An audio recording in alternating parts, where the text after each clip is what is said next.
ಹೇಗೆ ನಾವು ಕ್ಯಾಲ್ಸಿಯಂ ಡೆಫಿಷಿಯನ್ಸಿಯಿಂದ ಹೊರಗೆ ಬರೋದು ಅಂತ ತಿಳ್ಕೊಬೇಕಂತ ಹೇಳಿದರೆ ವಿಡಿಯೋನ ಪೂರ್ತಿ ನೋಡಿ. ದೇಹದಲ್ಲಿ ಕ್ಯಾಲ್ಸಿಯಂ ಕೊರತೆ ಆಗಿದ್ದರೆ ನಾನಿವತ್ತು ಮನೆಮದ್ದನ್ನು ಹೇಳ್ತಾ ಇದ್ದೀನಿ. ಇದಕ್ಕೆ ಫಸ್ಟಿಗೆ ಒಂದು ಪಾತ್ರೆಗೆ 200 ml ಆಗುವಷ್ಟು ನೀರನ್ನು ಹಾಕ್ಕೊಂಡಿದ್ದೀನಿ. ಇದನ್ನು ಬಿಸಿಗೆ ಇಟ್ಕೊಂಡು ಬಿಡಬೇಕು.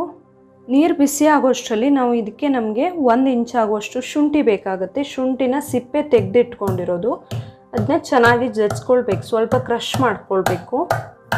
ಶುಂಠಿ ಕೂಡ ಕ್ಯಾಲ್ಸಿಯಂ ಕೊರತೆ ಇರೋರಿಗೆ ಒಂದು ಬೆಸ್ಟ್ ಮನೆಮದ್ದು ಅಂತಲೇ ಹೇಳ್ಬೋದು. ಅಡುಗೆಯಲ್ಲೆಲ್ಲ ಆದಷ್ಟು ಬಳಸ್ತಾ ಇರಬೇಕು. ಇದರಿಂದ ರೋಗ ನಿರೋಧಕ ಶಕ್ತಿನೂ ಜಾಸ್ತಿ ಆಗುತ್ತೆ, ಹಾಗೆ ಕ್ಯಾಲ್ಸಿಯಂ ಕೊರತೆ ಕೂಡ ಉಂಟಾಗಲ್ಲ. ಇವಾಗ ನೀರು ಸ್ವಲ್ಪ ಬಿಸಿಯಾಗಿದೆ. ಇದಕ್ಕೆ ಜಜ್ಜಿ ಇಟ್ಕೊಂಡಿರುವಂತಹ ಶುಂಠಿನ ಹಾಕ್ಕೊಳ್ಬೇಕು, ಹಸಿ ಶುಂಠಿ. ಇದು ಒಂದು ಸರಿ ಕುದಿಯೋಕ್ಕೆ ಸ್ಟಾರ್ಟ್ ಆದಮೇಲೆ ಉರಿ ಸಣ್ಣದಿಟ್ಟು ಒಂದು 5 ನಿಮಿಷ ಹೊತ್ತು ಕುದಿಸ್ಬೇಕಾಗತ್ತೆ. ಇದೀಗ ಚೆನ್ನಾಗಿ ಕುದ್ದಿದೆ, ನೀರಿನ ಕಲರೇ ಚೇಂಜ್ ಆಗಿದೆ. ಇಷ್ಟಾದಮೇಲೆ ನಾವು ಸ್ಟವ್ ಆಫ್ ಮಾಡಿಕೊಂಡು ಇದನ್ನು ಸ್ವಲ್ಪ ತಣ್ಣಗಾಗೋಕ್ಕೆ ಬಿಡಬೇಕು. ಬೆಚ್ಚಗಾಗೋ ತನಕ ಇಟ್ಕೊಳ್ಬೇಕು ಹಾಗೆ. ಇವಾಗ ಇದು ಆಲ್ಮೋಸ್ಟ್ ತಣ್ಣಗಾಗಿದೆ.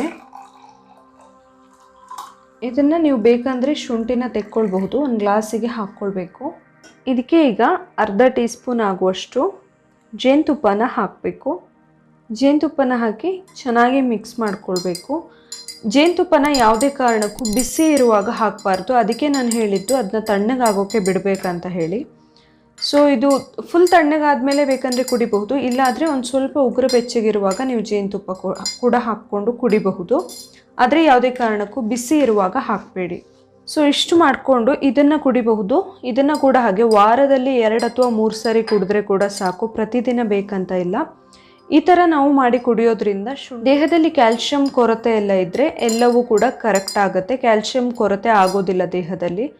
ದೇಹದಲ್ಲಿ ಕ್ಯಾಲ್ಸಿಯಂ ಕೊರತೆ ಆಗಿದ್ದರೆ ಇವತ್ತು ನಾನು ಹೇಳಿರುವಂತಹ ಮನೆಮದ್ದನ್ನು ನೀವು ಖಂಡಿತವಾಗ್ಲೂ ಯೂಸ್ ಮಾಡಬಹುದು. ಇವತ್ತಿನ ಈ ಮನೆಮದ್ದು ನಿಮಗೆ ಇಷ್ಟ ಆಗಿದ್ದರೆ ಪ್ಲೀಸ್ ನನ್ನ ಮನೆಮದ್ದು ಯೂಟ್ಯೂಬ್ ಚಾನಲ್ನ ಸಬ್ಸ್ಕ್ರೈಬ್ ಮಾಡಿ, ಹಾಗೆ ವಿಡಿಯೋನ ಲೈಕ್ ಮಾಡಿ, ಹಾಗೆ ಶೇರ್ ಮಾಡೋದನ್ನು ಮರಿಬೇಡಿ. ನಾಳೆ ಇನ್ನೊಂದು ಹೊಸ ವಿಡಿಯೋದೊಂದಿಗೆ ಮತ್ತೆ ಬರ್ತೀನಿ. Thank you.